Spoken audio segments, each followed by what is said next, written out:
कहा जाता है कि जवानी के स्टेज में आदमी सबसे ज़्यादा ऊर्जावान होता है ना। तो मेरा मानना है कि जवानी के इस विशाल ऊर्जा को, है ना, एक सही दिशा में आग लगाने के लिए उपयोग करो, और करना होगा। इतना बड़ा आग की लपटें निकलें, लपटें इतनी बड़ी बड़ी हो कि दुश्मन को तो भस्म कर ही दे और अपने साथियों को फिर एक नई ऊर्जा प्रदान करें और फिर एक जोश से भर दे, ताकि फिर वो भी एक सही दिशा में अपने जवानी की ऊर्जा का सदुपयोग करना सीख लें, जैसे भगत सिंह ने किया था। जवानी का जो सही उपयोग है, ऊर्जा का जो सही दिशा में उपयोग किया गया, उसका सबसे बड़ा एग्जाम्पल मानते हैं भगत सिंह को। आप देखिएगा कि उन्होंने जिस तरह से अपने इस ऊर्जा का इस्तेमाल किया भारत की आज़ादी के लिए, दुश्मनों को तो भस्म किया ही, लेकिन आने वाले साथियों को इस तरह से प्रेरित किया कि वो लोग कूद पड़े उस आग के लपटों के साथ में, फिर नई दिशा में नई लपटें तैयार करने के लिए, नई दिशा में फिर आग लगाने के लिए। लेकिन देश का दुर्भाग्य है कि भारत युवाओं का देश है और ये युवाएं मिसगाइडेड हैं, ये भटक गए हैं और भटकते जा रहे हैं।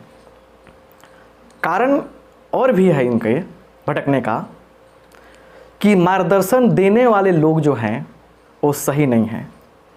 आज के डेट में सोशल मीडिया का ज़माना है, हर युवा के हाथ में फ़ोन है और सोशल मीडिया पर जो चीज़ें परोसी जा रही है डायरेक्ट इनडायरेक्ट रूप में, वो आज के युवाओं को सिर्फ दिग्भ्रमित कर रही है। क्योंकि युवा अवस्था में उतना मैच्योरिटी नहीं होती है कि कोई सर्च करे जाकर अच्छी पुस्तकों के नाम, अच्छे मूवी का नाम, अच्छे लोगों की जीवनियाँ, सबको उतनी समझ नहीं होती है ना।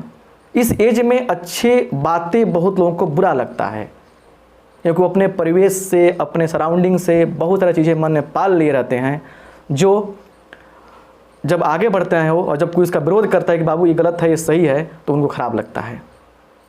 तो देश के अधिकांश युवा, 90% युवा कहेंगे दिग्भ्रमित हैं और भ्रष्ट पथ पर चलने के लिए अग्रसर हैं। और जिस देश में युवाओं की इतनी बड़ी तादाद सही दिशा में ना हो, पथ भ्रष्ट होकर आगे बढ़े, उस देश को बर्बाद करने के लिए दुश्मन की आवश्यकता क्या है? यही काफ़ी है और देश बर्बाद हो रहा है।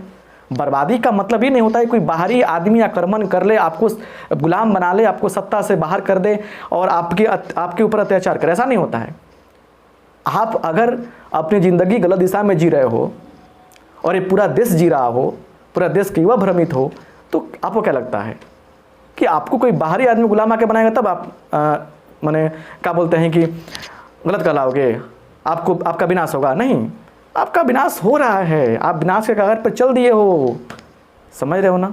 सेंस ये है साहब कि अपनी जवानी का जो ऊर्जा है, अपने काबिलियत जो है, वो सही दिशा में लगाना होगा और इस ऊर्जा को सही दिशा में लगाकर खुद के विकास के साथ साथ, खुद के निर्माण के साथ साथ राष्ट्र निर्माण की बात सोचनी होगी और फिर तब जाकर ये देश का विकास होगा, अपना घर का विकास होगा, अपना विकास होगा, है ना। बस दिशा सही होनी चाहिए, सिर्फ और सिर्फ खुद के बारे में नहीं सोचना है।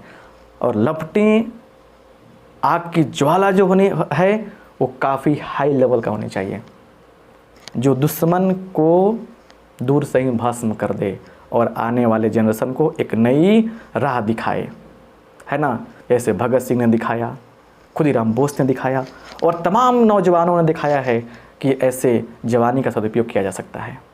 समझ रहे ना।